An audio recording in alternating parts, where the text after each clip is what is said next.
একদিন এক গরিব কৃষক গরম রোদের মধ্যে কাজ করছিলেন। দুপুরে এক ধনী লোক তার সামনে এসে সুস্বাদু মাংস আর ঠান্ডা শরবত খেতে লাগলো।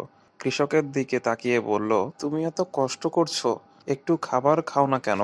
কৃষক মৃদু হেসে বলল, আমি রোজা রেখেছি, এই গরমেও আমি মহান আল্লাহ তাআলার সন্তুষ্টির জন্য না খেয়ে আছি। ধনী লোক অবাক হয়ে বলল, তুমি তো গরিব, কাজও করছো, তোমার জন্য তো রোজা রাখা কঠিন, কেন নিজেকে কষ্ট দিচ্ছ? কৃষক শান্ত কণ্ঠে উত্তর দিল, আমি এই গরমে সামান্য কষ্ট করছি, কিন্তু জানি আমার প্রতিদান স্বয়ং আল্লাহ দেবেন। হাদিসে বলা হয়েছে, রোজাদারদের জন্য জান্নাতে বিশেষ একটি দরজা আছে, যার নাম রাইয়ান। সেই দরজা দিয়ে শুধু রোজাদাররাই প্রবেশ করবে। এই কথা শুনে ধনী লোক গভীর চিন্তায় পড়ে গেল।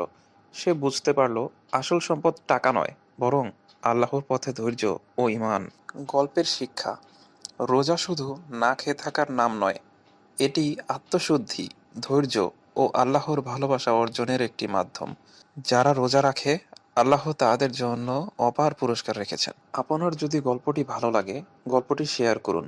হয়তো কেউ এর মাধ্যমে রোজার গুরুত্ব বুঝে নিতে শুরু করবে। আর আমাদের পেজটি লাইক করে আমাদের সাথেই থাকুন।